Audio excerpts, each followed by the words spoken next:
Boker Tov, mes chers amis, et Chodesh Tov en ce nouveau mois de Cheshvan, même s'il comporte l'appellation Mar Cheshvan, parce qu'il est amer du point de vue évidemment de fête, puisqu'il ne comporte pas beaucoup de fêtes, mais à nous de le transformer en inversant les lettres Ram, en un mois élevé, Be'ezrat Hashem, et comme certains disent que Cheshvan, c'est Chaim, Smechim, donc une vie joyeuse, Veharbe Nissim, et beaucoup de miracles. On espère, Be'ezrat Hashem, avec surtout de bonnes nouvelles.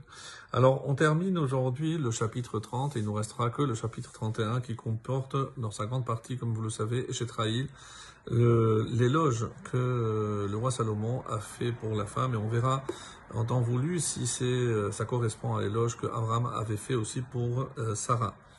Alors, on est arrivé au chapitre 30, je disais la fin, le verset 29 qui dit Shelosha hema metive tsar. Ils sont trois qui ont une belle allure, ve'arba'a metive lechet. Et quatre, ou plutôt un quatrième, qui ont une belle démarche. Donc, on va trouver donc quatre catégories.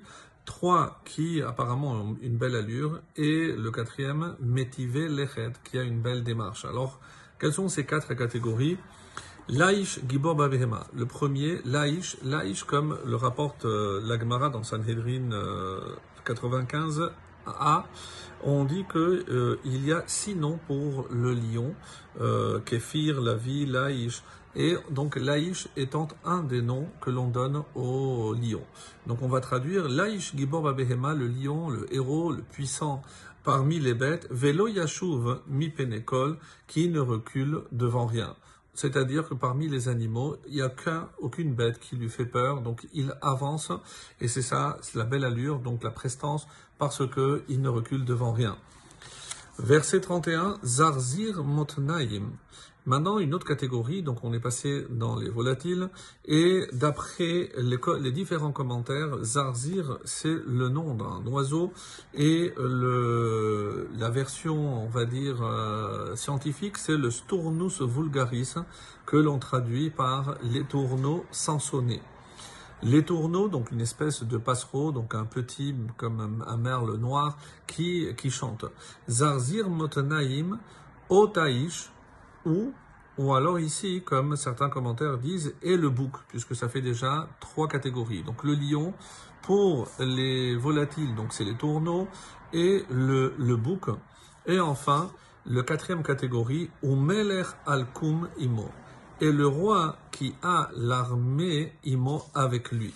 C'est-à-dire, de la même façon que le lion ne recule devant aucun ennemi, alors le zarzir, ici les tourneaux, donc il s'envole et il emporte sa musique là où il va. C'est comme ça que le commentaire dit Tzipor Shir Katan.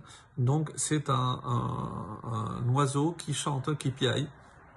Et là où il va, il égaye donc l'environnement lorsque on l'écoute.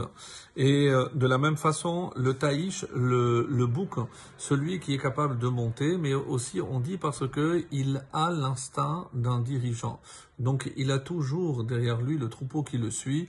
Donc c'est ce bouc qui est une sorte de chef. De la même façon, Meler al-Kum, un roi qui est suivi, c'est al-Kum, certains disent que ça vient de l'arabe ou autre. En tout cas, l'explication générale, donc al-Kum be'aravit, donc littéralement, donc c'est comme ça que c'est rapporté, et qui veut dire Gadout Parashim, mais Enze Peresh Baal HaMetsudot, comme le Baal HaMetsudot dit aussi, qu'il va avec une armée.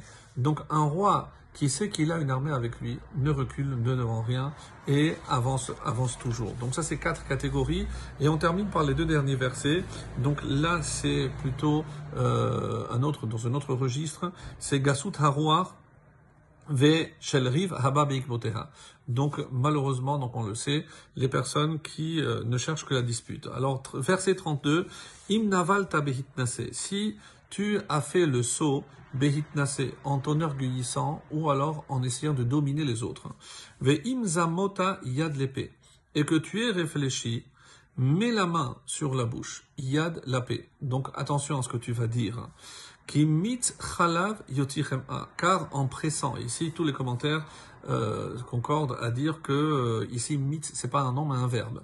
Donc ki mit, en pressant le lait, yotichem-a, on obtient le beurre. On mit af yotidam, en pressant le nez, donc on obtient dam, du sang. On mit apaim, et en pressant la colère, yoti rive, on obtient la dispute. Donc ici, évidemment, c'est un encouragement à savoir comment se comporter et le conseil qui nous est donné, savoir avant de malheureusement provoquer des disputes ou des querelles, donc savoir mettre la main sur la bouche pour ne pas entraîner la dispute. Et malheureusement, c'est ce qui nous relie avec ce qui précède, c'est que autant il y a un héros, et Ezeu Gibor, Hakovesh et Yitro. Le vrai héros, c'est celui qui arrive à conquérir, à dominer ces pulsions. C'est ce que le roi Salomon met en avant, qu'on ait tous le mérite, Be'ezrat Hashem, de faire partie de ces héros. Chodesh Tov u'Mevorach.